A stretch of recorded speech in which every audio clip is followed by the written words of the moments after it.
open the beer after I hit record. Now I have to edit out. Now I have to edit out the beer opening.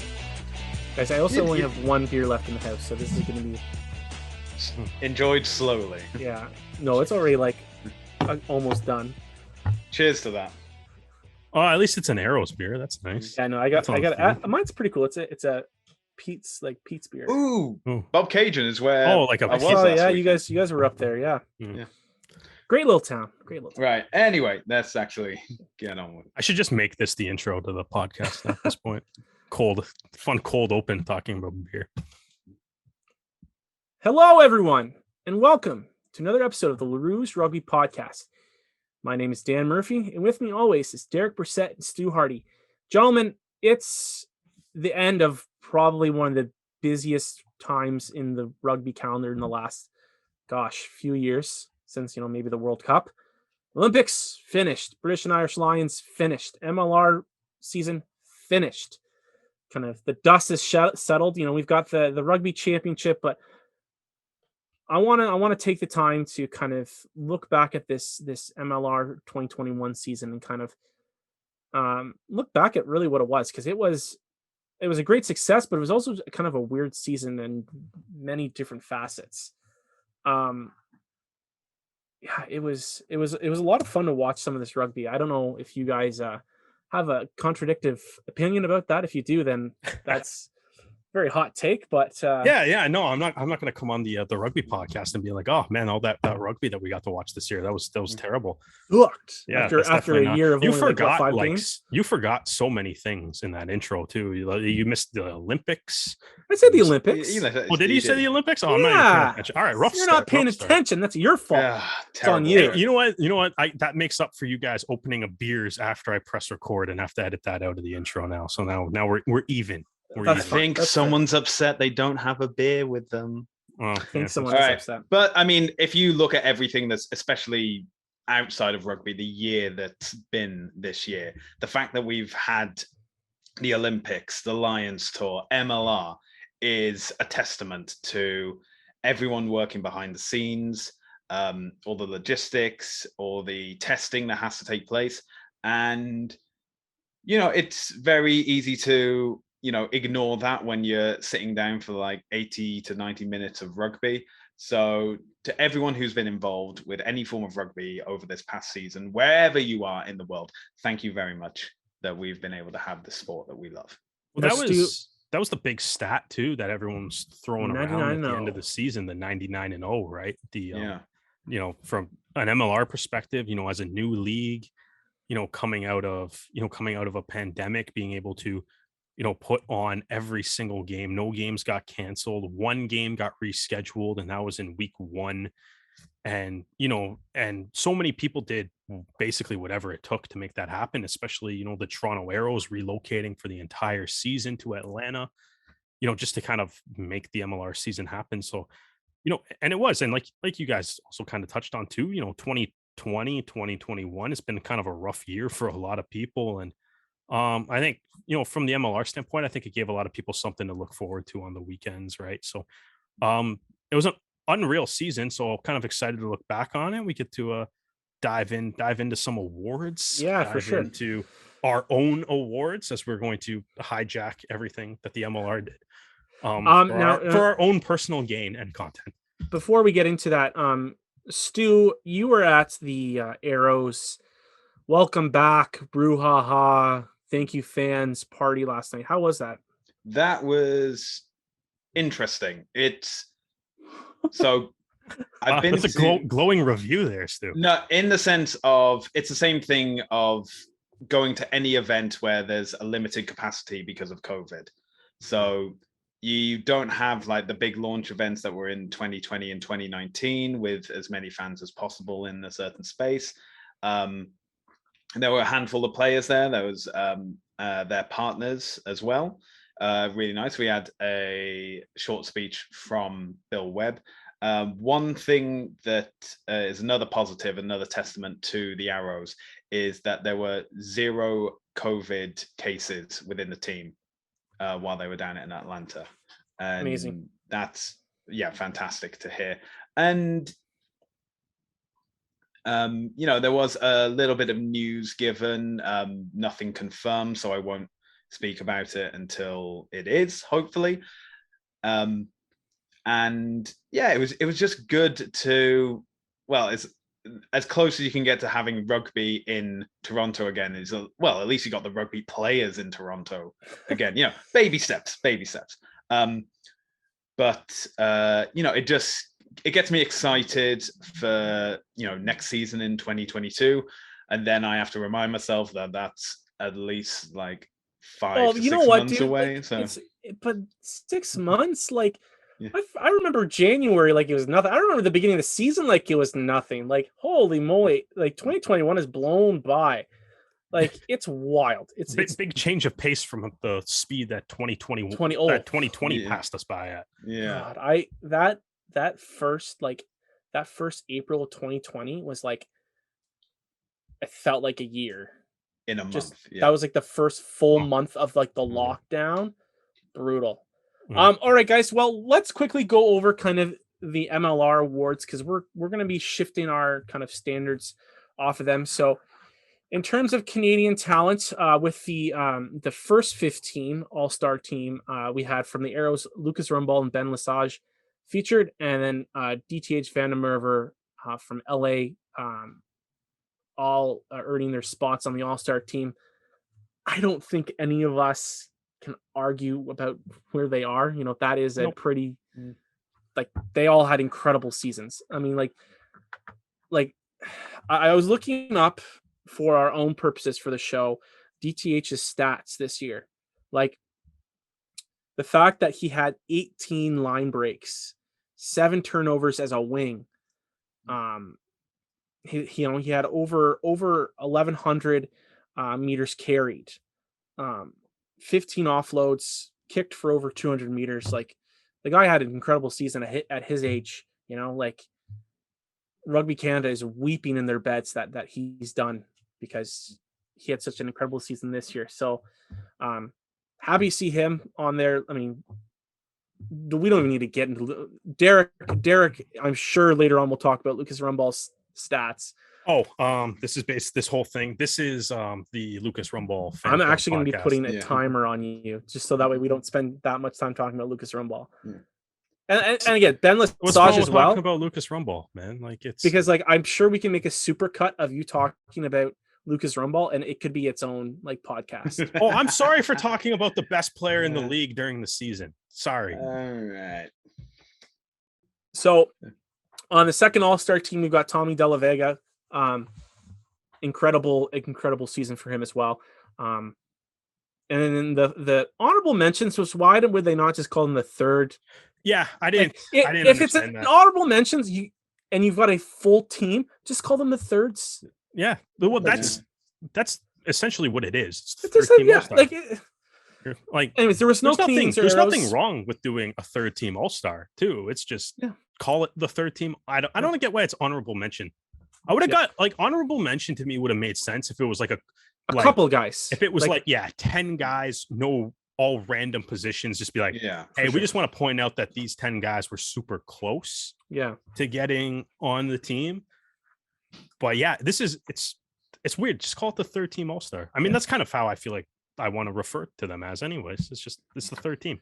And congrats to so I'm looking at the honorable mentions. I mean, I would make a case for either Manuel Diana or Joaquin Tuculet.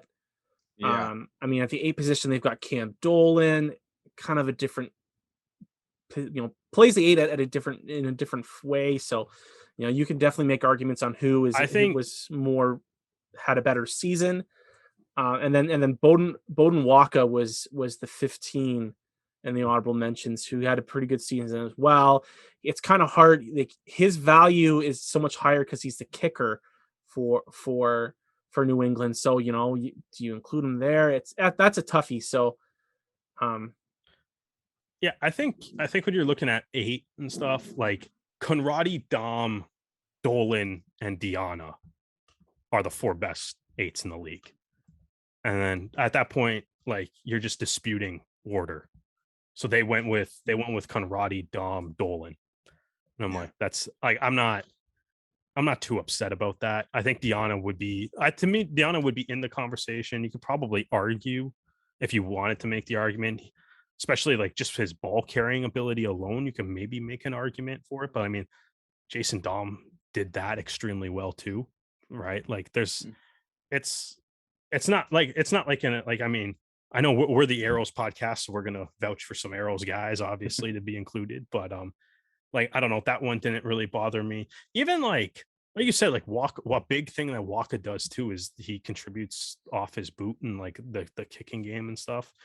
I think Waka might be, just he's incredibly important to his team. There's no disputing who got number 1 for fullback, who got the first team All-Star. That's not Foden was also good. Again, that's just like I don't yeah, really... even Foden, I would say Tuchel had a better season Foden, but I mean, again, see, I think that was the one I would have put Waka ahead of Foden. I would have Waka. Yeah. See, here's the problem with the MLR app. Shows really good stats, but it lumps it like your career stats.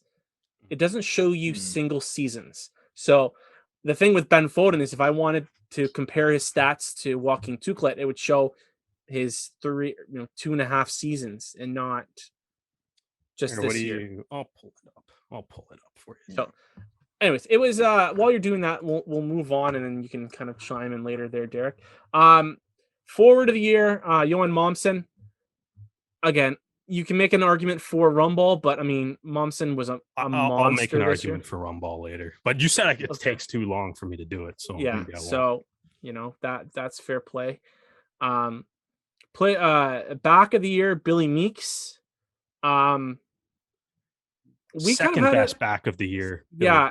You know what? I think this is I think that if he didn't get a Matt Turner head to the face and had a full season, Billy Meeks would have been able to show a little bit more. So I like this choice. I have no issue with Billy Meeks winning the award. It's just Mikey Te'o, player of the year, was the best back. The next one that you're going to say is Mikey Te'o is the player of the year. And I think a lot of fans, I think a lot of fans have a bad taste in their mouth because of maybe his performance in the internationals. That doesn't matter. But it doesn't matter. This is MLR. Mikey Te'o was the best back.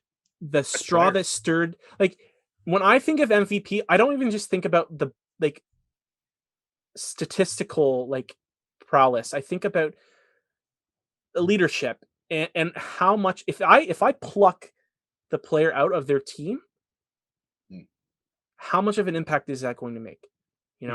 I would make an argument that's Johan Momsen, Billy Meeks, if I take them out of their teams, yeah, they'd suffer. But if I take Mikey Te'o out of Utah, they would lose a huge playmaker, a monster with the ball. I don't argue with this decision at all, making him the MVP. No, Te'o's 100% the MVP. Like you said, he just facilitated that offense for the Utah Warriors, and he was the guy that created so many of their tries, and the fact that Utah was able to score so many tries was a major reason why they made the playoffs, right? Sean Pittman, who also won Coach of the Year, he created a very distinct play style for that team, and Te'o is a big reason why they were able to play rugby like that, why they were able to have such an offensively minded team. They had a really good set piece that helped balance that out for sure. But it was what Te'o and Cruze, who, I mean, Cruze should probably be a little bit higher up on these teams himself. But he just has stiff competition in that position, really. Yeah, it's true.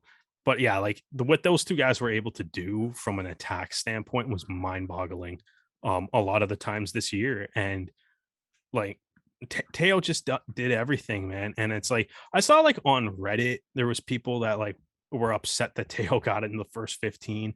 But I think, Dan, like you said, it's he had a bad game against England. And but that doesn't matter. It's the MLR. It's the MLR. It's not MVP. the USA Rugby Award. Yeah, exactly. That's not. Has no that's not what this is. And that's not. And hey, if you think Te'o had a bad game against England, that's fine. You're entitled to that opinion, but it doesn't affect this at all. But yeah, like to be perfectly honest, I have no issue with a lot of these award winners, really, except, I mean, I'll get into why Rumball should have won every year. Rumball should have won back of the year. That's how good he was. He should have got back rookie and coach. Back rookie and coach. He doesn't have the step. He doesn't have the kicking ability. Come on, let's. Well, he's a god, but he's not the god. If Billy he's Meeks, the god of the breakdown. If there were rugby like gods, he wouldn't be like Zeus. He'd be like Ares. He'd be like god of the breakdown. Lucas Rumball's like. Well, okay, who would be Zeus then? Now I'm curious. I mean, if we're gonna look off of these awards this year, it'd be Mike Te'o because he's the player of the year. Te'o, right. No. I know that a few of the Arrows players actually listen to this podcast. So, Lucas, if you want to become like player of the year, you got to score a drop goal. Yeah, and that'll end all doubt. Yeah. And get some pointers from Sammy Malcolm, and you're good to go. Hit that post 5 times in a row, and Billy Meeks should have won forward of the year. He had a damn good game in the 7 jersey. If Billy Meeks can play flanker, Lucas Rumball can play any position that he wants. Oh boy, let's hope that we never come to that. Okay, rookie of the year, Andrew Guerra from NOLA. This is an interesting one, and again, it comes down to what do you rate higher? Do Andrew Guerra had a high work rate all year, was like a honey badger for NOLA. I would have edged closer to Connor Mooneyham. Yes. Personally, I think that he was, again, if we're talking about playmakers, when he wasn't hurt, that's a key point to this. When he wasn't hurt, he was, the straw that stirred the drink in a lot of different plays and scoring plays for Austin. Like I think about that game where they beat Rugby ATL at the death. Like Connie Mooneyham had his hands all over that game. I don't know. I see why people liked the Guerra pick. I just would have gone with Mooneyham. The thing to me that I think separates Guerra and Mooneyham, to me, Guerra was 10th in the league in tackles, right? And it's, to me, if you're coming in as a rookie who's drafted 10th overall in the draft last year, he had a great work rate. He demonstrated a good ability to carry the ball, but tackling at the rate that he did and performing that well, like to come out of your rookie season in your top 10 in the league in a very important statistical category, I think that separates him from Mooneyham. And I don't know. I'm a fan. I'm a fan 12 appearances and almost 900 minutes played. Mooneyham had 800 meters carried, 10 line breaks, 352 meters kicked, 50 tackles, and he scored 3 tries and had a try assist. Like, no, it's good. I think this debate is Guerra versus Mooneyham. I don't think there's a third player involved. No. I think is there an age cap like in the NHL? Because then we could say like Matt Gittow. The NHL did change that. They had to change that in the late 80s because Makarov won it. Sergei Makarov won it as I think 32 years old when he came over from the Soviet Union finally. Yeah. And he was one of the best. You have to be and he was one of the 26 now, because Makarov was one of the best Soviet players. And then he came over to Calgary and they were like, he's the rookie of the year. And everyone's like, this dude is going to be a Hall of Famer eventually. Like he's already he's elite. Like, but so I don't think they must. I'm assuming they have some sort of criteria. Yeah. Nice story. I think Guerra is fully deserving of it. I have no issue. Like I said, I would have been happy with Guerra or Mooneyham, and if it went to Guerra, I think that's cool. Coach of the year, nice story. Sean Pittman of the Utah Warriors. They also, when they announced this, ripped off the interim title off of his head coaching title. So, good for him. I mean, making the playoffs will get that interim title. Really quick. Scott Lawrence, I think, needs to be in the discussion as well. He's one of the few domestic coaches. Pittman's the program, domestic. I said one of the few.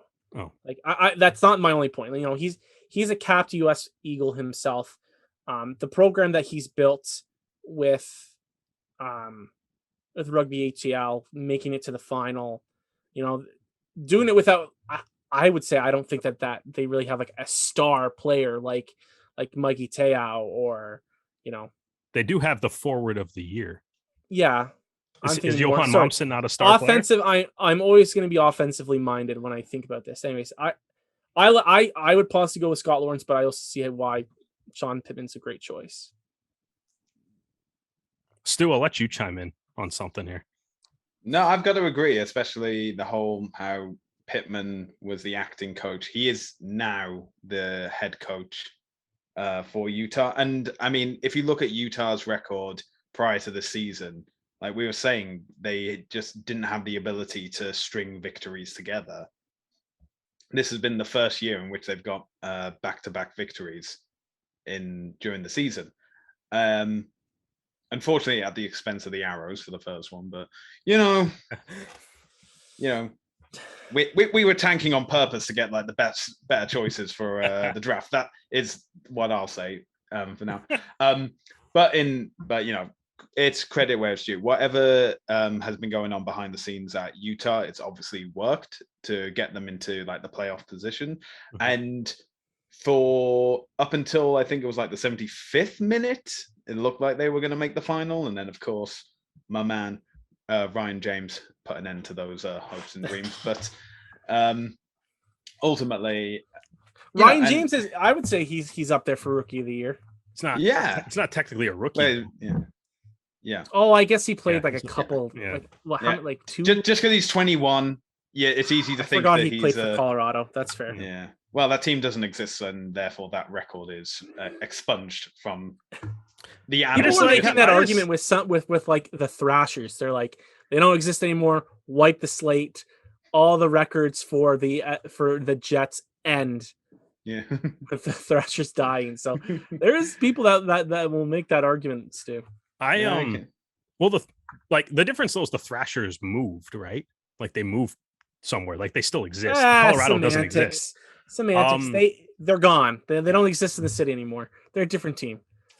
I just want to know, Dan, how come I'm going to get a time limit on talking about Lucas Rumball, but Stu doesn't get a time limit on talking about Ryan James? Because I know how to keep it short and sweet. That was tidy. We went from talking about Sean Pittman winning Coach of the Year to Stu shoehorn that in to be like, remember how good Ryan James was in the semifinal? Oh yeah. Congrats, Sean Pittman, on your Coach of the Year. Let me remind you on how you lost to Ryan James. All right, guys, let's get into the meat of the episode because we want to do our Rouge Rugby end of the season awards. Now we have a couple rules, and again, everybody and their dog are making their teams of the year MVP choices because, you know, that's what content creators do. So for us, we are going to be picking from Canadian players only. And you cannot select the same, and this is gonna burn Derek, and I know that he'll probably not listen to the rule anyways, but you can't select the same player for more than one award. What? I want you. And that's fine. If you didn't follow that rule, that's no, fine. you're just informing me of that rule. It's on the script, Derek. No, it's not. Oh, it is on the script. All right. Gosh. So that means I have to pick the second best Canadian forward of the year. Yes. That's fine. Yes. Yes. Yeah. I'm glad you answered the own question. Okay. So we're going to start with the Eastern Conference MVP. And I get to go first because my name is first. And we'll do like a snake draft. We'll switch off the order. So this is an interesting one for me because again, with that same player rule, I needed to mix things up. And I picked a player that, you know what, cards on the table, he's probably not the best at his position. He's probably not even the most skilled player on his team. But and I mentioned it before with Mikey Te'o, if I plucked that player off of his team, there is going to be a huge hole in terms of it's a guy that constantly is putting the work rate in. He is a leader on the team. He's a captain of his team. He's putting in the work every time he goes on the pitch. And for the first two games, he honestly had the best relationship with the refs anyone could have because he was constantly talking to them. Some might even say that he was able to convince those refs to down card a card afterwards from a red to a yellow. So I'm going with my Eastern Conference MVP. I'm going with Josh Larson. I think that while they didn't make the playoffs, I think that the Free Jacks can hold their heads high because they were competitive all the way through with a couple hiccups here and there. And, I think Josh was a big part of that. Whenever, there was dirty work that needed to be done, Josh Larson was there. So I'm going to give him my Eastern Conference MVP. Derek, who is your MVP for the Eastern Conference? You already know. It's Lucas Rumball. It's Lucas Rumball. It's probably not even debatable. I still think he should have won. Like, he should have won Forward of the Year, to me, in my opinion. I think maybe because the Arrows finished last, maybe he didn't get that respect in the award voting. Lucas Rumball had more breakdown steals than a team in the league this year. Like, if Lucas Rumball was a team, he wouldn't have been last in the league amongst breakdown steals. Can I play devil's advocate? Sure. So there was a lot of talk that he slowed down near the end of the year. So I would be interested to see his breakdown steals in terms of when they happened and when it was his most efficient games. I agree with you. I think that he should have been Forward of the Year. I'm just saying that the argument for maybe him not being picked for Forward of the Year is that he didn't have, like, his season unwinded a little bit slower than it started hot. And like that, listen, it's not. Okay, do we look at why does that? Do we look at, hey, somebody scored a bunch of tries, but all, like, you know what I mean? All the tries were in, like, the first 6 games. It's honestly, like, though, that is an argument. That is an argument that people make with MVP is especially like in, like, again, we're going to make a hockey comparison. That tons of times people say they look at a player's stats and they go, well, you know what? It happened at the beginning of the year. When teams were figuring things out. It still counts towards that. It still counts. No. Okay. So maybe he got the majority of his breakdown steals did come at the start of the year. Yes. But it was like he still was leading his team in tackles almost every game, or a lot of the games, leading his team in ruck arrivals at almost every single game. He finished first in the league in both breakdown steals and defensive ruck arrivals. His work rate is unmatched throughout the entire league.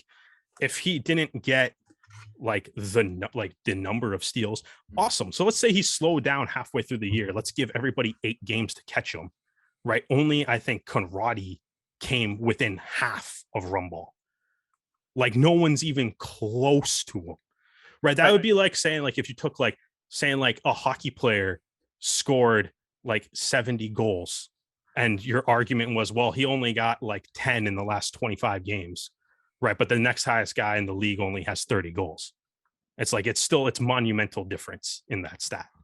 Like, you need to take, in order to catch Rumball, you need to combine the guys that finish second and third in his stat. Right, like, it's nuts. Like, how? Listen, I agree with you. I just wanted to fire up. No, honestly, that's fine. No, there's no Lucas Rumball's probably the best player in the league over the course of this entire year, especially defensively. Like, you kind of look at it's funny because you kind of look at the the teams of the week, the 3 teams of the week, right? And you have and it's not really a surprise that it's like the most represented teams are LA, Utah, Atlanta, and New York, right? The 4 playoff teams get there, right? And it's like, Rumball was so good. Like, compare the Toronto Arrows to, like, even Houston, right? Like, Rumball's so good. Rumball and Lessard, for that matter, were so good that as a last place teams, they got first team All-Star nods. Like, you want to use your argument then of take away a guy off his team, right? Like, take Lucas Rumball off the Toronto Arrows. Take it. Yeah, you don't want to think about that, right? Take him off. Like, there's nothing. To even go further, take Lucas Rumball off. Well, we did. Canada. Yeah. Right now, which I know, as I said earlier, has nothing to do with it, but he is ridiculously good. He's easily the MVP. He's like his work, as I said, work rate's unmatched, the most defensive ruck arrivals, the best. Like he dominated the breakdown. Even if he didn't get a steal, right? He slowed the ball down. He made life miserable. Right. So I mean, it's Lucas Rumball for me, MVP. And then I'll succumb to your rules and choose a different forward, of the second best forward of the year later. All right, Stu, who did you pick as your Eastern Conference MVP? To the delight of Derek, I also chose Lucas Rumball. And seeing as Derek has explained all the reasons why Lucas is fantastic, I think we can end it there and move on to the next award.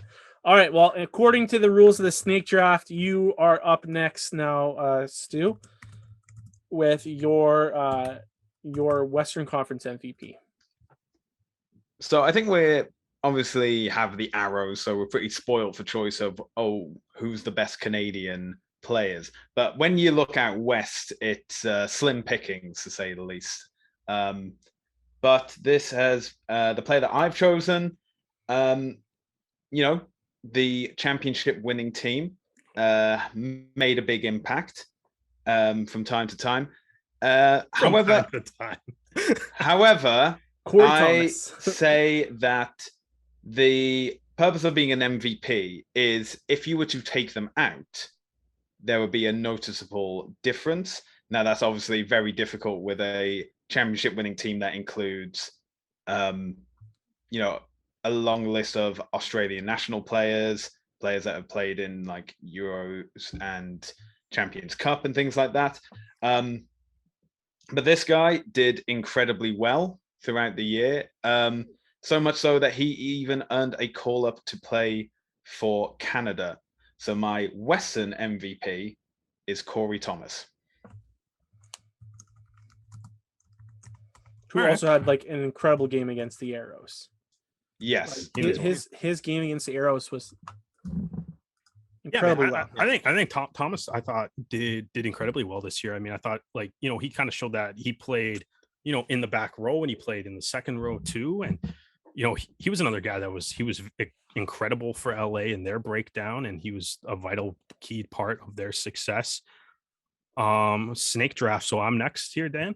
Yeah, you're always second. I'm going with the guy that Stu seemed to dance around selecting for some reason, even though I do like Corey Thomas, but I do think that DTH Vandermerver is the obvious choice for the Western MVP here.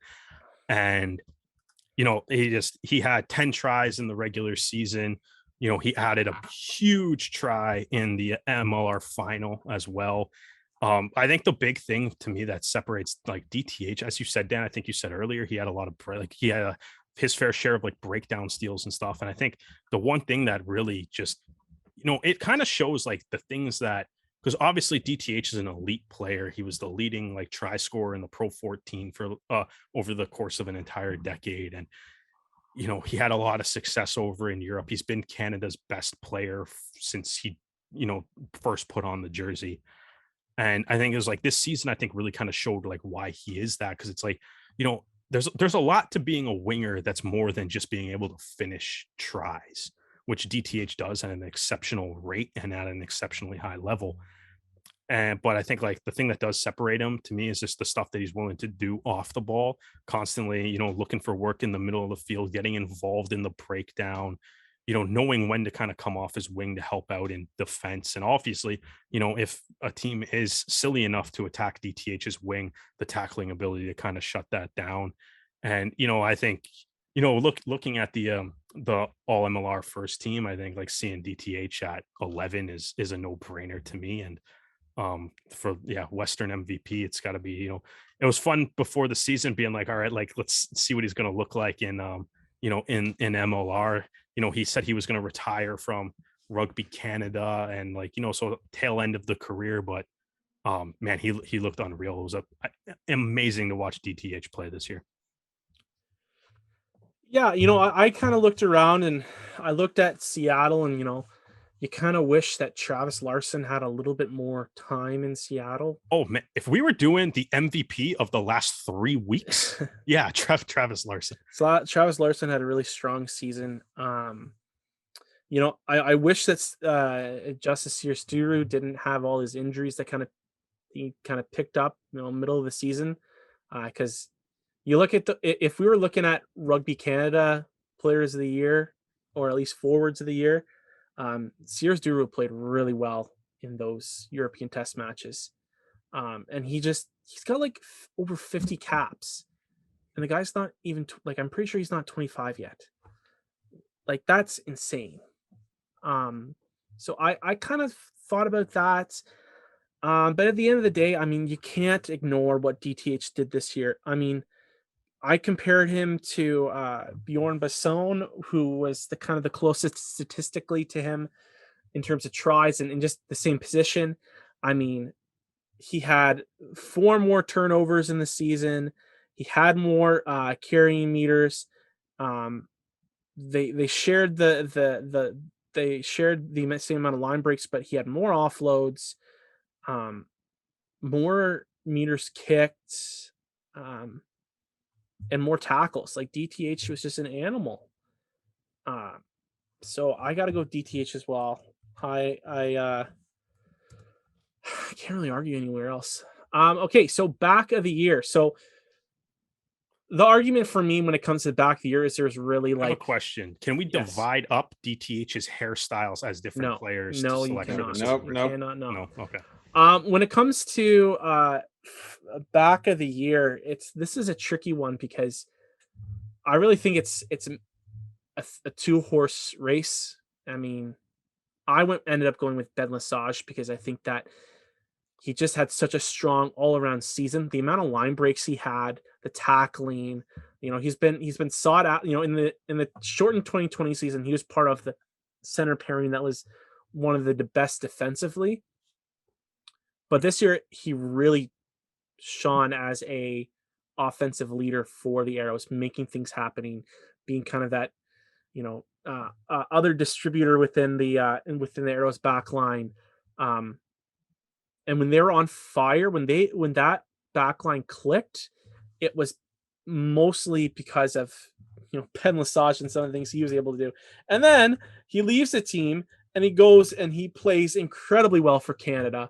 I know that this is MLR awards, but to me, DTH had an incredible year for the Giltinis. But when you look at the all around package, Ben Lessard just did a lot. He did so much for them, and it's a shame that the Arrows didn't get to go any further because I would have loved to watch Ben Lessard some more.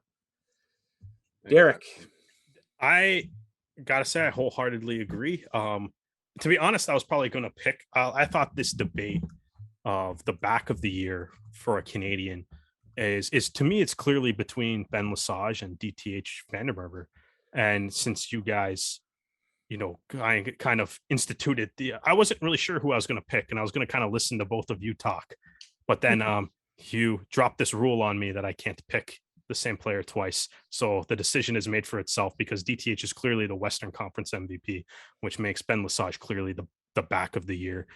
And for all the same reasons, Dan, I think you said, it's like, I think he's probably one of, if not the best defensive center in the league. You accompany that with, like he had 5 tries this year. He was scorching teams. The amount of line breaks was unreal. But the fact that you can accompany that and see the same guy, like he can make a line break at one end, race back and make a try-saving tackle at the other end, or make that try-saving tackle and then turn it around and create a huge line break and just flip the field by himself. And, he's an absolutely incredible player. And, it kind of takes me back to like when we recorded that podcast with DTH before the season started, and DTH said that like Ben Lessard might be too good for this league. Right. Which is, you can debate whether or not you think he's too good for the league or whatever. I always thought it was an interesting comment and stuff. And like, yeah, he dominated it this year, and, it was a lot of fun to watch. And, I think he's going to be one of those big major bright spots for Rugby Canada as we continue going forward too. So, to the surprise of no one, I also picked Ben Lessard. This is probably the easiest one. Yeah. I do also want to say that so for the sake of not turning us into the Ben Lessard devotion hour, I also wanted to mention Pat Parfray as well. I think he had, obviously being a utility back is can be difficult because you just slotted into the position you needed, and you can be like a jack of all trades but a master of none. When he was placed in the game against Seattle, I thought he had basically one of the performances of the season in that game. Well, he even won man of the match, so clearly everyone else saw that as well. And I actually have, I don't know if this is a hot take but I feel like Giuseppe Dutoit got kind of done dirty by, like, I think that he suffered from the Arrows not playing well, and he was pulled out in favor of Parfray, and then never really got a chance again because they wanted to stick with that chemistry even after the chemistry kind of went away with him and Lessard, and then they both went on international duty, and then they're like, all right, Giuseppe, there's the keys again to the 12 jersey. There's also Spencer Jones mixed in there too. Spencer Jones as well. That's true. Like, but I just feel like he had an unreal season and would have earned his first cap. If it wasn't for the unfortunate injury. I just feel like Giuseppe just got kind of pushed aside because of a poor start of a team. You know, I don't know. I can see where you're coming from, and as soon as Giuseppe had the captain's armband on, you could see it in the last few games. He came into his own. Whether it was his intention or not, he said that I am here and I deserve to be here. Obviously, he was captain, so even the staff knew that he deserved to be there. But I mean, we all knew that whenever Canada are going to play, they're going to go to the Arrows, take all the main starters, and then be like, "See you guys." And I think if Giuseppe had more game time, he could definitely be in this conversation. But it is the case of, they used Pat, they used Spencer, and if we're basing this on like the latter half of the season, like absolutely he's in that conversation. But you're right, he just didn't have the game time there, and maybe now because of his efforts at the end of this season, maybe they'll look at him absolutely a little bit more seriously. That's fair. All right, Stu, your forward of the year. Okay, well, obviously I've chosen Mr. Rumball as MVP, so I can't pick him again. Welcome to this is the second best forward of the year award. Yes, except for Dan's case when it's going to be actual forward of the year because he has to pick Rumball now. Maybe you don't know who I'm going to pick. So I am going to pick a Canadian, obviously, and he shared the pitch with Toronto. So it's a guy from Rugby ATL. It is because that's it. We wax lyrical about the Arrows and how good we know they are. Obviously the season, results just didn't go their way and it was unfortunate. But a team that did have results go their way, that came about, made it all the way to the final. You have to have good temperament, good leadership.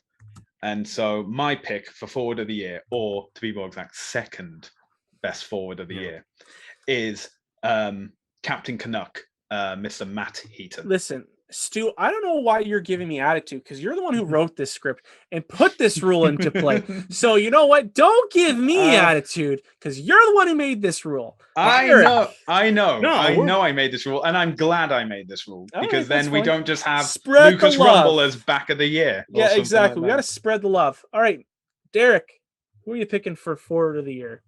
Second best forward of the year is, well, honestly, you know what? It's just I just want to make sure Billy Meeks knows that he's the second best forward of the year too. That's fine. Second best forward of the year. I agree with Stu. I think it's Matt Heaton. I think he was, he did excellent in the breakdown, excellent, tackling, excellent in defense. Obviously the captain of Rugby ATL led them all the way to the MLR final. That game against LA in Atlanta is like that that's the only tape of Matt Heaton you probably need to watch to give him this award as the second best back of the year, because there's better tape of Lucas Rumball, but whatever. So I think, man, I don't know. I can't really add anything that's doing and already say Matt Heaton easily. It's when you really go through Canada, man, we got some sick open side flankers. Yeah. So I Dan's about to give out the actual forward of the year award. Yeah. So here's the thing: is I flip flopped actually between Larson and Rumball, and for me, when it comes down to it, is the MVP is very much a leadership impact award, and when I think of the forward and the back of the year, that's where I kind of pick the technical, like who is the most technically sound. Well, now I'm just going to get upset that you don't think Lucas Rumball's a good captain. Oh my god! I'm going to just shut Derek's best exercise, off. Jumping to conclusions. Yeah. No, listen, Lucas Rumball was, I remember when the Arrows kind of ringed off a couple of wins, the rugby wrap up talked about maybe they needed to make an award for Lucas Rumball because of how incredible his season was. And it continued even after he lost his Samson hair and, still performed well, went off to overseas with Canada, performed well. So my forward of the year is Lucas Rumball for all the reasons I just said, and also all the things that Derek and Stu have already mentioned. Okay, the next award is Rookie of the Year. There were a lot of really interesting rookies that kind of came in this year. I'm going to pick a player who is very versatile, played a couple positions. I wish that maybe he would have gotten a look at maybe the 8th position. But Mason Flesch was really exciting this year. He just looks like a friggin' gazelle running around, and like that's kind of his lock body. But I enjoyed seeing what he could do with ball in hand end. He had a couple breakdown steals. He had he was a threat defensively and offensively in the line out. I see him having a good future with the Arrows if he decides to stick with them, and also Canada. I mean, the kid's he's young. He's just a young little guy. 10 appearances. Man,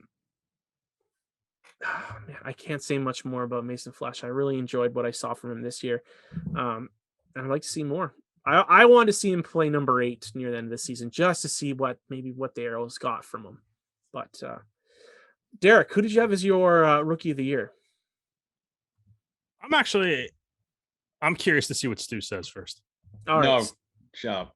Derek. No. Oh, all right. You're gonna make me follow the order? All right. Well, fine. Lame. Man, I think, I agree, man. I went through the teams and kind of wrote down all the rookies, and like there's a lot of really talented players that made their debuts, and there's a lot of guys. Some guys got a lot more playing time than others, but I think, to me, I was kind of looking at it. I think, as what, I'm still kind of like debating about who I actually want to pick here. Dan said Flesch. So now I get it. Now exactly. I get why That's why I wanted to hear Stu. You know what though? I'm gonna continue my theme of we got some sick open side flankers. And I'm gonna go to Michael Smith of the San Diego Legion. Still remember, man, when Smith made his debut, he came on and had a breakdown steal in like 6 seconds, and I was like, "Welcome to the league." That's a good way to set the tone. And he continued it throughout the entire year. He had his 8 games played. He had 54 tackles, only missed 5. Got to 130 rucks in just his 8 games too. Gained 198 meters with ball in hand. He had some really nice carries. He's excellent around the breakdown, man. And he's gonna soak in so much. He just spent a whole season with Sam Wuching and one of the most Chris Robshaw. He goes over to England. Chris Robshaw, Mr. Player Coach, basically, with his injuries this year. Yeah, and then he goes over to the UK with Canada, and you give him Lucas Rumball. Yeah, and was Matt Heaton with them, or did he stay home? You know what? I'm actually not sure. to be honest with you. Anyways, I'm not sure. But either way. He's at the high performance cam. Matt Heaton's kicking around. Kyle Bailey, like, oh he's man, been like, able to there's pick so many. There's so some many brains. Smith, like, kind of like you said, it's like he's one of those guys that I think before the season started, you looked at San Diego's roster and saw their back row, and you're like, wow, that is deep. Right. And it's, you know, who knows how much deep anywhere else. Yeah. It's like, who knows? Oh, there you go. And I'm like, well, who knows how much playing time he's going to get? But then, you know, injuries happen. Right. And he got into the lineup and he took full advantage of it.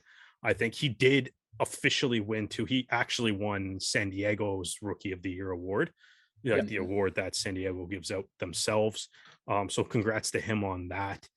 I think he was absolutely brilliant this year, and I can't wait to see more of him. Like, give him I know if Rob Shaw and like Wu Ching and, you know, everybody that's in that crazy stacked back row is all healthy next year, you know, it's, you know, maybe he's coming off the bench a little bit more than not, but I think you can even tell, like, San Diego's record with him in the lineup is better. So I mean, I think their second half, when Smith started playing games regularly, they looked a lot better. I mean, Wu Ching's leaving now, right? So yeah, that opens up a spot, you know, right? I totally forgot about that. Excellent point there, Dan. Yeah, so they're, you know, it's a chance for him to step up if he sticks around with San Diego. I think obviously he was able to, you know, he used his time with the team. He turned that into, you know, his first caps for Canada, right? You know, and like, you know, puts him on his performance, put him on the radar, and I think he was just excellent this year. So yeah, we got some sick open side flankers. And just think about like back row players and like Canadian back row players in MLR. You know, dude, our back rows, the Canada's back row is nasty. Yeah, you got Flesh, you got a couple injured guys like Wainwright and Nakai Penny out in Seattle. Like, yeah. And wait, I find if Travis Larson picks up where he left off, you know, last season, like, he could be in the mix for the next, you know, probably not these upcoming test matches, but like, you never know. Like, he played so well near the end of the year. I find Marcello Wainwright to be quite underrated, and I don't know if that's just because like the team he plays for has a pretty stacked back row, but he's also been hurt a lot. So I mean, the work that he put in 2019, while many guys were away, was outstanding in 2019. Yeah, because but again though, that was like the second half of that season, that was Rumball was injured for like a lot of the second half of that season too, right? And that allowed Wainwright to get a ton of playing time. I do like him, man, and I think he's got a future and stuff too. Obviously not a rookie, so not really here, but but no, that was a tangent. You know, generalization of like some back row stuff, and it's like, yeah, like, even there is some depth there. I'm curious to see who Stu says now, and then I might chuck in some honorable mentions. I just like all our listeners and viewers to know that Derek has been copying my notes because I had Michael Smith down as Rookie of the Year before Derek did. But yeah, I mean, I remember listening to the Coey Hitchborn episode of this podcast talking about Michael Smith basically waiting to see if he could get the visa to play in San Diego, then playing behind, you know, Sam Wuching and Chris Robshaw. And then Chris Robshaw plays his first game after being after the old incident with the Barbarians. Punishment ran out, and what happens? He gets his shoulder dislocated or broken, or basically, and he's ruled out for a few games. Up steps Michael Smith. Fantastic performances, as mentioned, and yeah, and when you perform that well, you get called up to play for the national team. So, massive congratulations to Michael Smith. There are, and like I say, there are like a lot of rookies of the year, but unfortunately, they're not Canadian. So, I've erased them. The one thing is, like, Stu, if you went first and you said Michael Smith, which I do agree with, but for the sake of saying someone different, my first one was going to be Quinn Nawadi, and I feel like we have to mention him. I feel like that would just be he had a massive regret as a podcast. Ross Brody, Jason Higgins, like they kind of lots of guys. There are a lot of really there's a lot of really good guys. Yeah, the rookie class. I mean, Lockie Kratz, great year too. To me, I just thought Adrian Wadden as well. And you know what, guys? Let's get into the Spotlight Award. I gotta finish my Nawadi thing because I know, but you've mentioned a couple guys that I want to talk about in the Spotlight Award. I know, but we're not going to talk about. I don't think we're going to talk about Nawadi in this section. Though. You can talk about Nawadi in this section, but no, why would I want to see more of him? He played almost every game. Yeah, you don't. You want to see him for like the last 10 minutes against ATL. I don't. I just think I think Nawadi showed a lot. Like obviously, great center, showed some diversity by kind of adapting to the wing a little bit this year as well. Big role in Rooney's defense. I thought he just had an unreal year. So shout out to him because we did not mention him as the rookie of the year, and I feel sad about that now. Yeah, we favored the forwards this time. All right, so this Spotlight Award is something that I've been thinking about a lot because there were a lot of players in 2021 that we just either have been injury or coaching decisions we didn't get to see a whole lot of. So the Spotlight Award is going to go to someone who we wish we could have seen more of in 2021, and hopefully we can see them in 2022 and future seasons. So Stu, you are up first. Who do you want to see? Who do you wish you could have seen more of and hope you see in the future? So I have 2 picks, but they're from the same state. So I think one is down to injury, and it's probably like the guy that I wish I'd seen more of. And that is over in Austin. He was doing a great job. You could tell him from his scrum cap. He even got a try in this season as well. And then, of course, injury eliminated him from representing Canada. I don't know if he's able enough to play again at the moment, especially at test level, if he'd be able to make it for the World Cup qualification matches. But I feel as though, Mo Abdelmonem. I know he did play a lot of games, but obviously as soon as he got injured, his season was over. So I think from a romanticist kind of point of view, is that I wish I'd been able to see him play enough games that he would have been able to be called up and would have played for Canada in the national team. But, these things happen, and I'm hoping in 2022 get to see more of him down in Austin. And as a result, good things come to him. So, that's my pick. And, my other choice would have been Crosby Stewart. But I think that's also a case of you have 5 scrum halves on that team, one of which is the co-captain. If you're not already an international player, you're not really going to be the first pick. But we can always hope for next year and see how things turn around. Okay, Derek, who did you have as your Spotlight Award? I really like Stu's choice of Abdelmonem there. I thought, it's I think he's been one of those guys that's he just seems to be projecting upwards constantly, and it was he was playing very well for Austin to start the year, and then in the injury just ended the season prematurely. To me, I think there's a couple guys. I went with mostly, I guess, injury based, and it was just I think obviously it would have been cool to see Hassler play a game. That would have been just it broken wrist, season ending injury before the season even started. So that's super unfortunate. I think, but I think the guy that I'm excited for, and it was I think we only really got a taste of, would be Siaki Vikilani. I think, he seems to me, it's whenever you talk to coaches within Rugby Canada, he's one of those players that everybody just seems really, really excited about. And even the Arrows seemed really excited about him. And it was just, he had that injury to start the season, didn't really get into the second half, played a couple games, was quickly off to England or to the UK to, play in the internationals there. And, he only got in a couple MLR games. He had battled injuries through the course of the year. But the way everybody talks about him, man, is just like everybody seems incredibly excited, and just like his ball carrying ability is amazing.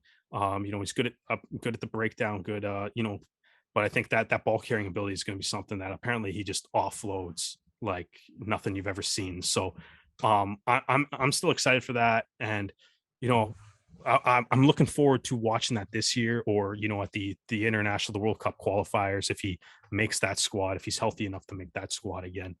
So I mean, like Vicky Lonnie, just because he did miss a significant portion of the season due to injury, but I think even in the time that he did play, he showed a little bit of that bright spark for what we could see out of him in the future. So I'm excited to see more of what he can do.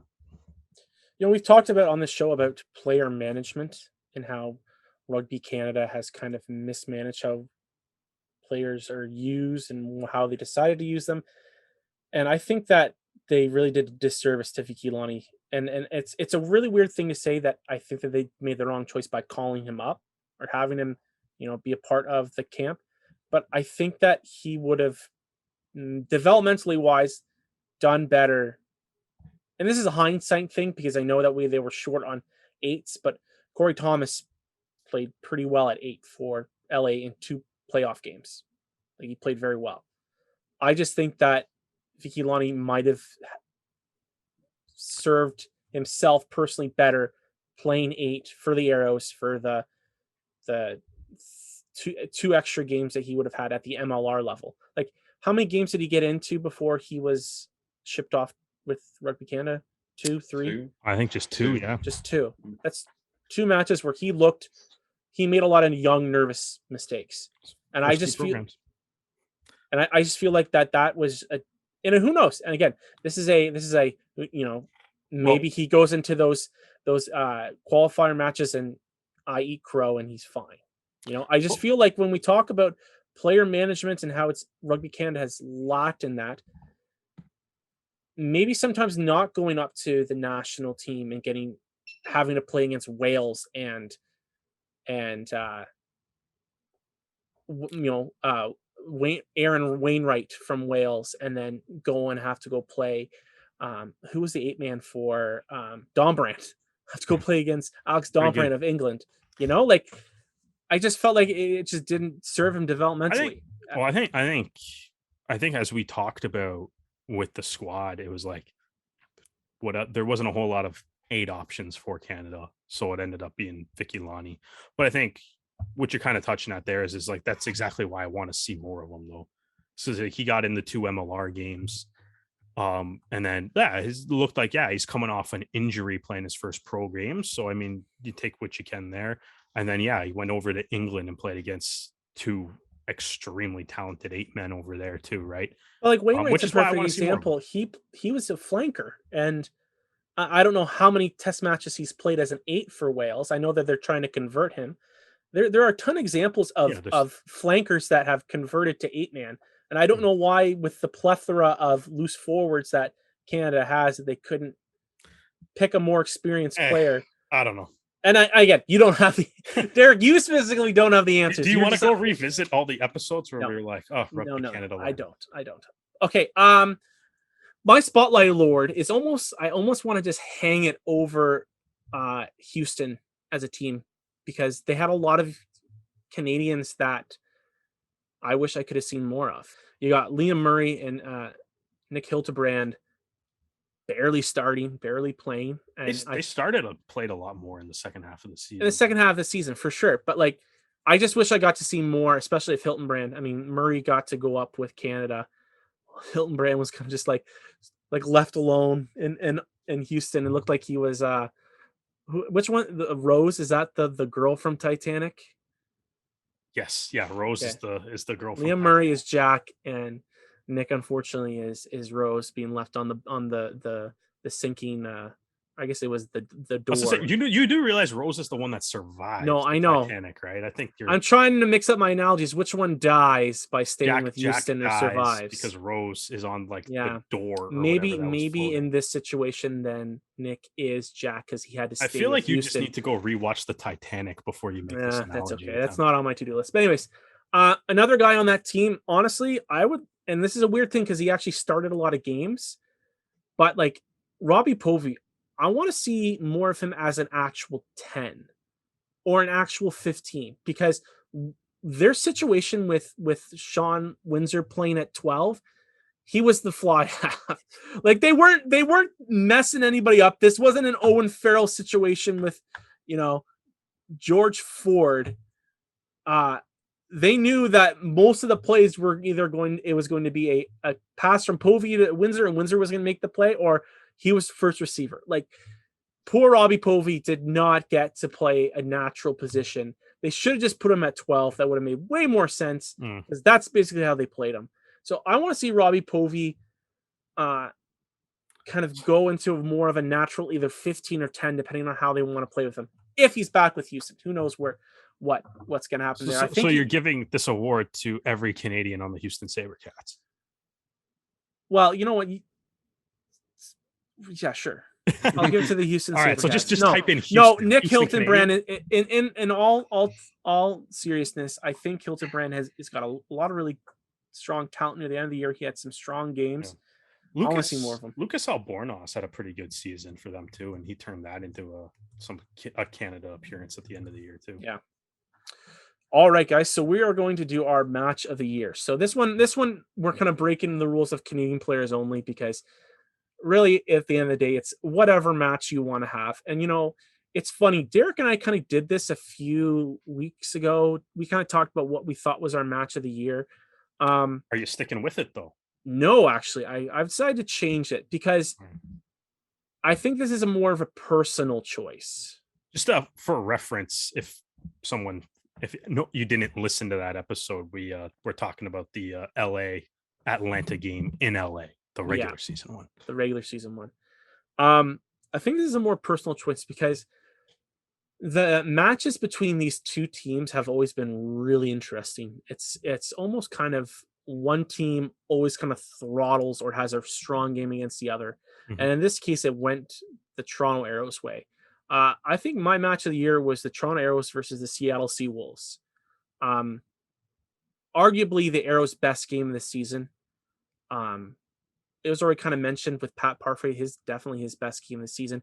The Arrows were just firing on all cylinders. Everything they did worked. And it was also just a fun game because it was like 8:30 in the morning. And, we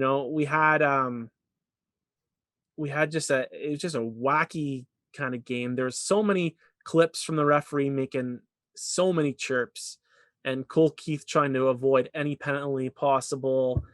It was just a fun match to watch. And, there are other ones, the Fire and Ice Cup was a real fun match. I almost picked that one, but I think that's my Toronto versus Seattle was my pick. Derek. Yeah, I think, to be honest, I'm changing mine too from what I said. I'm only changing it because there was matches that have been played since then. And I'm just going to go with the MLR final, LA versus Atlanta.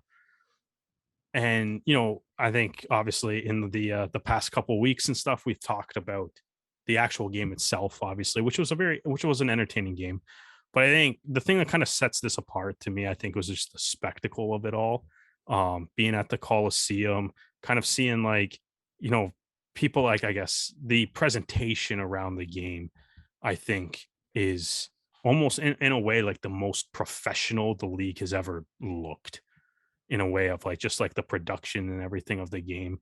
It was a great way to have it kind of accumulate, an incredible season to the end. Like I said, seeing the game played at the Coliseum, the high quality production value that the broadcast was, knowing that was broadcasted on CBS and on TSN across two countries and stuff, that was really cool. And then I also think in this game, to bring it back to the Canadian aspect of it, DTH obviously, scored a try in the game. Corey Thomas had a brilliant game too. Matt Heaton was great. Connor Keys was arguably one of Atlanta's best players in the opening half before he was taken off too. Was on fire. He was amazing. I think they took him off too early. I think he should have stayed on a little bit more. But, so it's like the Canadians all played well. From the league perspective, it looked great. Everything down to the trophy presentation at the end. All from it's what it sounds like listening to some other podcasts and stuff. Apparently the halftime show was done by Adam Ash, and apparently that was insanely fun. So you mix in Adam Ash and Steve Aoki. Apparently it's a very good time there. So it's so I think it looked cool. I know, I think at the beginning of the year, I think we were all kind of skeptical on playing in an 80,000 seat stadium.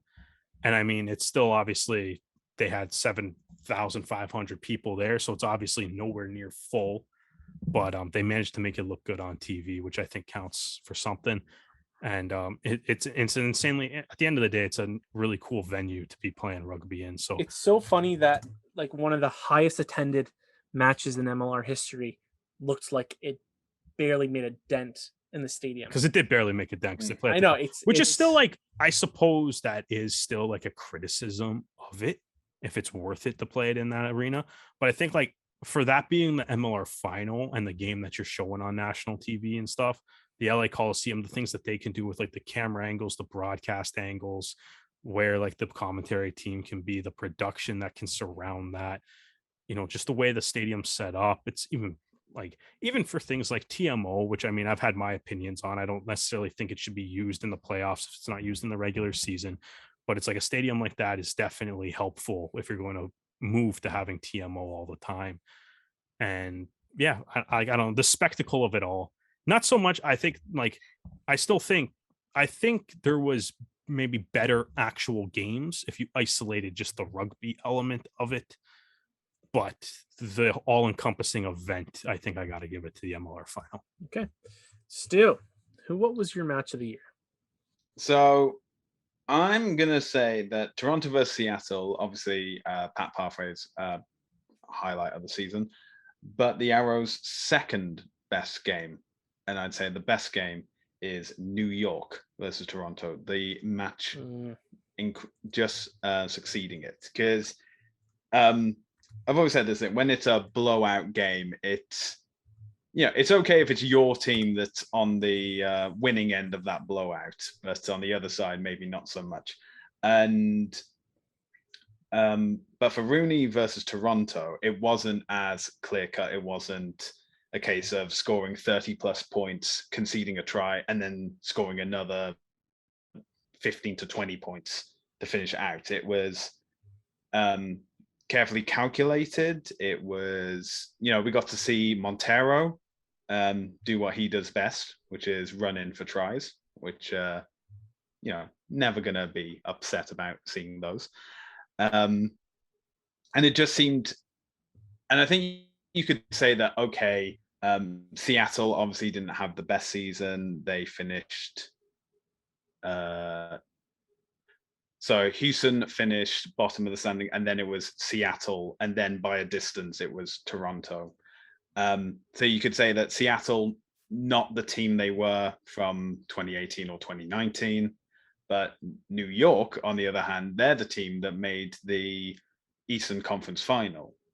And yet Toronto, who's had all these difficulties being relocated, so on and so forth, and they're able to ship more than 50 points past them.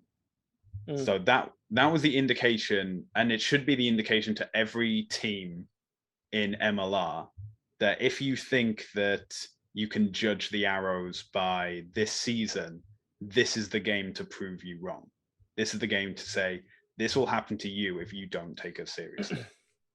I think for my pick, I might have a little bit of recency bias, because I was watching the 2019 final just for something to watch while I did some dishes and I worked out, and they constantly talked about how Seattle throttled the Arrows in the semifinal and stuff like that. And just had this like burning rage inside because I remember that game and how many times Porson and Malcolm got hit. And so I'm like, I've had it. I'm coming on this podcast to dig the knife in. I was gonna say, were we supposed to pick an Arrows game for this? No. Okay. It was your choice. It just happened. Oh, okay. Also, okay. I think the Coach of the Year award, Chris Silverthorne. Oh yeah, Chris Silverthorne. Yeah, fairly easy. Slam dunk. Yeah. Okay, guys. Well, let's move on and finish up. We got some MLR news to talk about, and also just other rugby news. San Diego Legion have announced former All Black Danny Lee as the new Legion head coach and director of rugby. I guess the co-coach experiment didn't work. I'll be interested to see what happens with those two coaches. I mean, are they going to stick with San Diego now that he's not only the head coach but also director of rugby? Means he's got a lot more power in deciding things. Because correct me if I'm wrong, director of rugby, that's also like the GM position, correct? That depends on which team you play for. Exactly. Okay. So, but so he's got a lot more deciding power. It's interesting, Chris Lee's Silverthorne's official title, I think, is actually director of rugby, and then Winokur's GM. And GM. It's a everyone needs to have the same standardized. Thank you, Stu. They need to standardize this because it's too damn confusing. Danny Lee is an interesting prospect in terms of coaching. Mitre 10 experience, top league experience. I mean, he's a former All Black, for crying out loud. I know a lot of people are going to throw their fists in the air about another foreign coach coming into our shores to take another job from a good old American coach. Yeah. But guys, if we want our domestic coaches to get better, we need coaching is one of the hardest positions to adapt. Because if you think about it, there are 23 positions for players.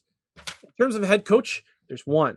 And then you can sprinkle in all the assistant coaches. That's still a handful, maybe, depending on the MLR team, right? So coaching positions are hard to come by. So you want to make sure you have an experienced hand, or at least someone with a different view than Californian rugby, Texas rugby, East Coast rugby, to give you a perspective of what is out there in the world. How is rugby changing outside of the United States and MLR? So I think this is a good coaching decision. I don't really know if there's any more to say about that. Guys, what do you think? Yeah, I mean, it'll be interesting to see how they divide up Test and Murray. Maybe they just kind of go back to coaching positionally or attack, or there's vacancies within MLR. Yeah. But I hear a certain team in Dallas is currently without a head coach. So yeah, Dallas, Boston, or New England. Yeah. A couple teams are going to need coaches. I mean, it's for if you're San Diego, though, I think you're a team that, and I mean, you can maybe kind of weigh the COVID impact and them having to play in Vegas and not necessarily being at home, properly at home for parts of the year as well. Maybe you can weigh how much of an impact that had, but it's I think San Diego too, right? You're a team that you had championship aspirations before the season started and you didn't make the playoffs, right? So I don't think anyone's I'm surprised to see that they're making a coaching change. Yeah, for sure. They did not say what's going to happen to Test and Murray though, so maybe they stay on, maybe they don't. Not really too sure, but I think there's going to be a couple of teams, especially in the Western Conference, that are going to be making a lot of changes this off season, and I think San Diego is one of them. Yeah, exactly. And we still got to figure out, because Dallas named a new coach after Clarkey headed up to. No, that's what Stu was saying. That they still need somebody. So there's still a lot there. Okay, guys. Well, other piece of news in the rugby world. This is a really interesting piece of information that's kind of come out. Curry Hitchborn came on our show and talked about the deficiencies in not only just Canadian rugby, but specifically BC rugby, because that's his bread and butter. That's his community. That's what he works in. And he talked about how he wanted to create a high performance competition, and by God, he's done it. The beautiful bastard's done it. And you know what? It is a shame that they're not calling it the Curry Cup. I'm sure tongue in cheek, they can make it happen. It's unofficially going to be called the Curry Cup, and no one can tell me differently. Can you file copyright claims cross country like that? Cross continent. It's continent. Yeah, I don't know. Yeah, that's if it's not the official title and it's just a nickname, what are they going to do? They're going to file a copyright claim against a nickname? Just don't put it on a banner and you're fine. It does say though in the article that appeared on BC Rugby News though that they don't actually have a name for it yet. So yeah, it's the BC's high performance competition. That's what they're going to call it. The BCHC, BCHPC. We need to work on a name. We need to work on it. Anyways, in the article, guys, all you listeners, please go to BC Rugby and listen. And we don't want to spend a ton of time talking about this, but Curry lays it out. He wants this to be, there is a void. Players are aspiring to play at a higher level or wanting to play in MLR. This league is basically a level of play promises to be strong. It's slotted into a time frame to become an MLR preseason and attract players from across North America who are looking to get scouted by MLR. If you look at like the North Vancouver team that's already been kind of started announcing their team. Was it East Vancouver? East Van, yeah. East Vancouver. They've already started naming teams, our players, MLR, Pacific Pride, University. It's been a really good group of players. I mean, Albornes from the Canada national team. It's going to be a really, really fun, and it's going to be streamed on Facebook. So that's going to be a really exciting thing to watch from this fall. Facebook? It says, has there been any plans to stream? I believe every game will be streamed. This is a key piece in managing future expectations as well as honoring some of the current and future sponsorship initiatives. So it doesn't say where it's going to be streamed. No. It just says it's going to be streamed. And I think this is great because, again, if I'm a young guy, like I'm going to throw names, Siaki Vikilani, I know I didn't have the most fruitful MLR season. I know I'm probably going to be involved with Canada. Once my time with Canada is done with the qualifiers, maybe play a couple games in this league, keep myself fresh so that way I can go into the MLR season looking fresh as a daisy. That's just an example. Like, I think this is a really great idea for Canadian rugby, and the right people need to be throwing their weight towards this because it's going to be a great opportunity for a lot of people. Honestly, I think the thing that does excite me the most, and even though it is maybe a little bit few on details at the moment, but the fact that Curry's saying that every game's going to be streamed to me is exciting. Just because I think, obviously professional rugby in North America is still very new, obviously. And I think, one of those things is like, now we're coming up to the draft, and I mean, I'll be the first to admit fully that this is like a blind spot to me. I'm looking at the draft like list, the players that have declared, and like I don't really know any of them, right? So in saying that, it's like I think I don't really know a whole lot about any of them, and I'm not sure if I've seen a whole lot of them even play. And I think one of the things that does excite me about this is it's like, there is like going to be, UBC, UVic are going to be in this, right? So it's like you do have some of those teams. And I think if you find like a way to start streaming games and stuff, because I personally didn't really pay a whole lot of attention to like university and collegiate rugby, just right before the MLR. But now that the MLR is happening, and now that there's a draft, my interest in these prospects and stuff has peaked a lot, right? And I know like this obviously isn't necessarily tied to all, like this is in all youth sports and stuff, but it's like if UBC's playing in this league, then it's like those guys could be draft eligible, and I want to kind of watch and see what them play and stuff also. And then obviously again too, for like those diamond in the rough guys that you might just find playing in this competition as well, that aren't necessarily going to be draft eligible, but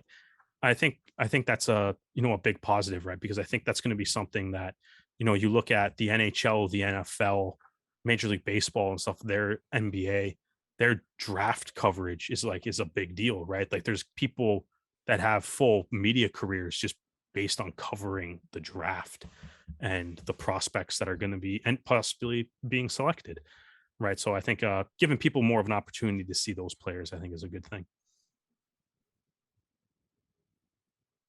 Yeah, especially because I think obviously we'll have like the mixture of what can be described as like amateur and professional.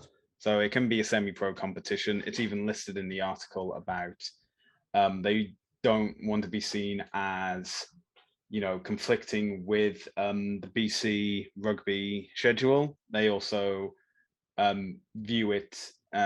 So the actual wording is, the best example I can give would that this could operate as the Mitre 10 to MLR's Super Rugby. And I think that's a good way to approach it as well, as in it's not in conflict with MLR. If anything, it's complementary to it. And that's the thing, is like, so there's only 7 clubs at the moment, one of which is the 3 Vancouver ones, the Vancouver Wave, Vancouver East, Vancouver Island. And then you have the 3 university teams like UVic, UBC, and TWU, and as well as the Pacific Pride. So obviously, speaking of MLR, a league that started with 7 teams, maybe we can see a progression as well. I'm not holding on hope. I don't think that this league will ever expand to such size. I'm saying probably like 8 teams just to make the numbers a lot easier. But that's the thing. If this is successful, then you can then argue, oh, why don't we have something similar in a different part of North America that can also allow like semi-pro rugby to take place without interfering with the local rugby scene. Like, and the first team club rugby in Ontario is, if you're talking about level competition, it's one of the highest levels, I would say, in North America. Like, it's a very strong competitive circuit.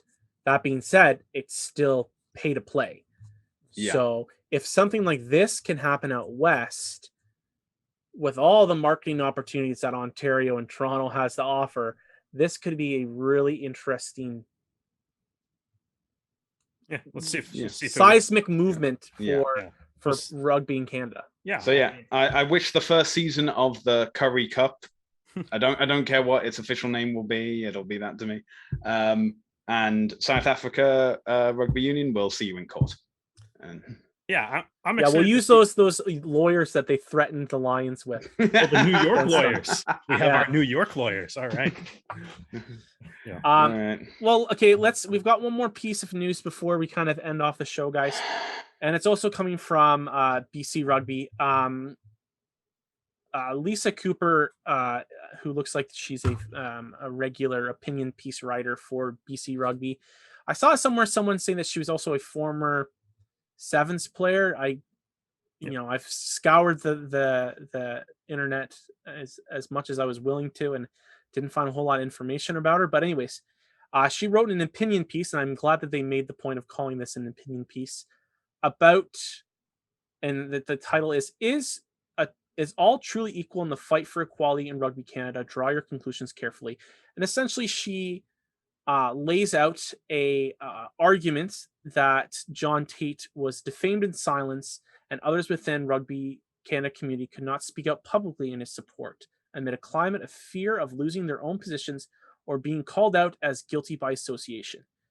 Again, it was a very, I think, in my opinion, it was a very well written article. Again, it's a very biased article, in my opinion. And it just comes down to, it's just another article that's been written that Rugby Canada could have avoided by having done the right thing and released the findings. And if they were worried about confidentiality, strike names of those who do not want to be involved. because I saw people talk about that, how maybe some of the complainants didn't want their names out there, and that's why Rugby Canada kept it confidential. Okay, but we're having names circled around anyways. Like That's there needs to be clarity on the topic, and I wanted to get your guys' quick opinions about this. We don't have a lot of time, so give me what you thought about this, because we were sent this by a few people. Multiple people wanting our opinions on this, and for sure, it's obviously it's big news. I think coming out. I think the article it is very interesting. Obviously, like I said, it's definitely written from somebody that is, you know, on the side of John Tate very clearly. But that's fine, because a lot of the stuff that we've had previously presented in the media publicly has been very much on the side of the women's sevens team. And all we really have known up to this point is that there's a massive rift in Rugby Canada as a result of this situation. So it's nice to see somebody, at least a media outlet, providing what might be the other side of the coin on this story. I think there's a couple of things in here that I think are the major points. One, Lisa Cooper says that it seems that this whole thing started based on some lineup decisions surrounding, you know, if players could keep their spots after the Tokyo 2020 Olympics was postponed. So I think, like, that's, I guess, in Lisa's opinion, that is what started this whole situation.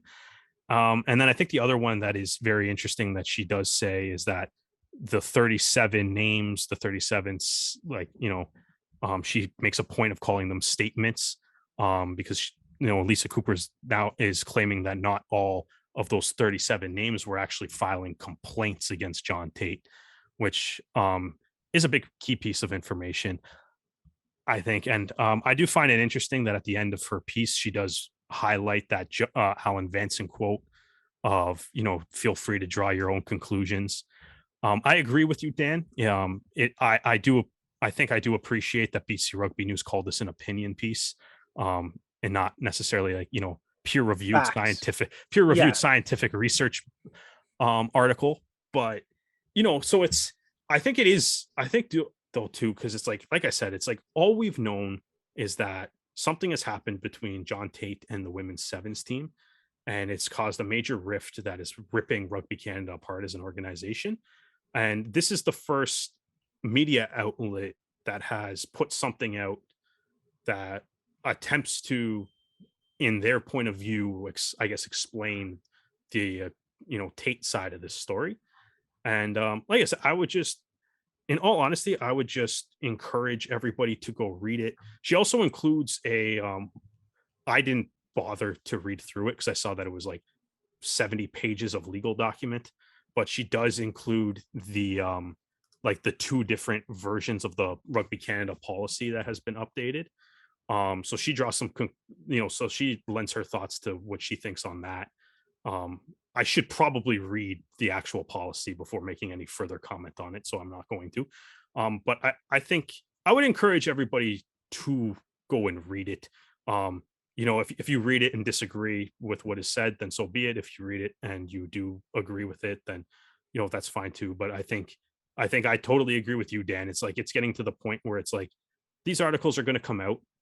People are going to dig up things, and, you know, again, like, as it says, it's an opinion, right? And I still think Rugby Canada would do well to get the actual report out, so people can stop drawing their own conclusions, and we can get some actual facts to look at and make judgments based on those. But I thought it's fascinating to read the other side of the coin on this story. Yeah, and Stu, I want your opinions on this as well. I just find it seems that people, and especially fans of Rugby Canada, are so willing to take this as law. Oh no, it's definitely not. No, it says opinion at the top. Exactly, but opinion at the top. But people are trying to send this to us to make it sound like this can change our mind. Yeah. Which, you know, like, you don't know what our minds are. You know, like, I will say that I still think that you know, the women had a base for why they made these complaints. Otherwise, why would, I think that is a very, very aggressive stance to take, that they were willing to use all of these complaints that they had just so they can get rid of a coach. Like, that is a very hard stance to take. And I, as a father and as just a supporter of women's rights, have a very hard time deciding that is right. And if it comes out that if they release a report and hey, that's true, then fine. I will, go back on my stance. But I think that's a big thing though, right? Is it's like, if you, depending on how you do want to take this and stuff, there's obviously kind of two sides of it. But I think that's why I think Rugby Canada would do well to just get the actual like information in the report out, though, right? Is to be like, this is definitively what has happened, right? And let people, make their judgments based on that. Let people make their judgments based on things that are factual and have been proven. And that's not, and again, like you said, it's like, I would love like a full out like follow-up piece on this, just to be like, here is the evidence to back up the stuff that is said. Yeah. Just like actual, like the concrete, like here's the text conversations, block out phone numbers, do whatever. But like, here's, what this person said. Here's, like they're talking about the content of the complaints in the article. And it's like, I would love to, like you said, Dan, block out names, but like see the complaints. Yeah. I mean, like stuff too, right? She acknowledges it in the article. I conclude this by saying that this perspective comes from a position of her, a former rugby player and coach. I'm a mother to a daughter. Yeah. And then she also says, reader, you have been provided another side to this story. So she is obviously trying to share a side of the story. Yeah. No, I don't think that it's a side. Anyways, Stu, how did you feel about reading this and kind of what people have said? And, you weren't, unfortunately, because of work schedule, you weren't part of our episode where we had to break all of this down. Yeah. No, but I did listen to it, and oh my god, I'm tired. I'm tired. I'm tired of this, and I'm just someone listening about it. I can't imagine like the people who are going through living in it. Yeah, and like no matter which way you roll the dice, no matter which side of the coin you look at, Rugby Canada does not come out of this looking well. No. Like everything they could have, nipped it in the bud and said, this is the official document that we've released of the official complaint. This is how we found the conclusion that we found, so on and so forth.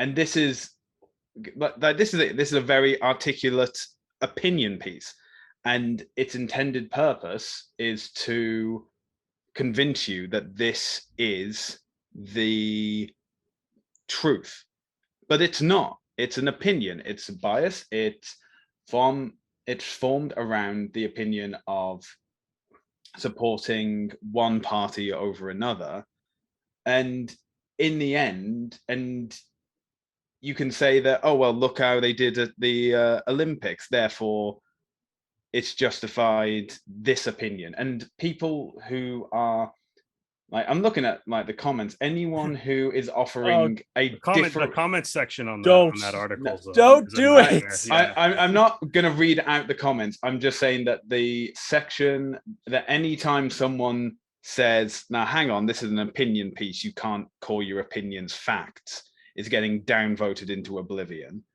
And like that's the thing. Some people have already made up them. When they say, like, I would ask you to redraw your own conclusions, their own conclusions are what they already believe to begin with. Yeah. Also, if you spent the time to write out a very articulate opinion piece, when you say draw your own conclusions, you're basically trying to get them to say agree with mine. Yeah. Yeah. And you know what? Here's the thing: is and there is a very vocal group of people that are in support of John Tate. And they're just going to continue to scream and shout until we get more clarity. And that's and I think there's people that are vocal in support of the women's sevens team too. For sure.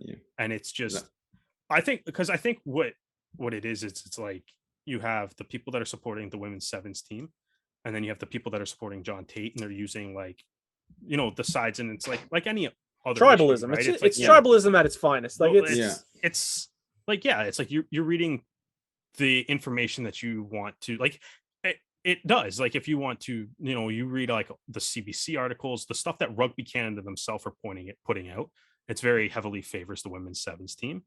I think this is the first article that I've read that is in favor, like, favors John Tate's side of the argument, and for that alone, I think it's interesting and worth reading. But I'm still like, it's getting to the point where it's like even I saw somebody on like a tweet on Twitter, I can't remember who sent it, but it was just a simple like, at Rugby Canada, do you have a response to this? And to be honest, I'm kind of like, I feel like Rugby Canada should probably have to respond to that. Yeah. Because it's like, why, like, you know what I mean? Like, why? Yeah, like, for people, like, why, you know, like, letting, for them to say that, like, that releasing the report wouldn't do any good. This is what's happening by you just letting it fester. People are doing that anyways. People are writing articles based on what they believe, based on, it's like, you know what, I talked to this person said this, I talked to this person said this, and that's going to change the public's opinion on this. It's going to keep on happening. Whether it's right or wrong, it's going to change how people feel until they see what actually. That's not to say that this article is complete nonsense or anything, because there's, like, it is a good article, and it does definitely do well to present that side of the story, and I think it's 100% worth reading. But I think you have to, like, take with a grain of salt, somebody at Rugby Canada to step up and be like, this is what happened. I think actually this is what happened. I think as well is if this is so important to so many people, and it should be, is what steps should be taken to ensure something like this doesn't happen again? What steps, if say there is another coach who has this similar circumstance happen to them, what procedure should be in place about getting an oversight committee is becoming more and more relevant and important to have, because, you know, who answers to whom? There's such lack of transparency that all that we have is speculation. And for sure. And especially in a more digital age, transparency is what we need. Yeah. All right, guys. Well, let's finish off there. We want to say good luck to the 12 eligible draftees for the MLR draft. The next time we record will be after the draft. So, you know, to all those young men, you know, good luck. You are entering a new era of professional rugby in Canada, and you guys are going to be like the pioneers. You know, we had Nick Taylor was the only Canadian drafted in the first draft. Yes. Yeah. Well, Canadians were people from Canadian schools and stuff. Yeah, exactly. So these young men are going to be the first Canadian university rugby players to be drafted. Yeah. Nobody was drafted out of a Canadian school. Yes. Yeah. Last year. So Taylor was drafted. Yeah. So, good luck to you guys. That's so exciting. And if you don't, keep your nose to the grindstone. Join the Curry Cup. Work your arse off, and maybe someone will sign you. You know, it's exciting with the expanded. There's now 3 rounds now in the draft. Yes. Yeah, so I think so. Yeah. You know, more chances. I'm not sure if they made that official or not. Yeah, I'm excited to see what happens. Rumors that's what they're leaning towards. I'm excited to see what happens in this draft, guys, and until then, enjoy some off-season rest, and we'll hear back from you pretty soon.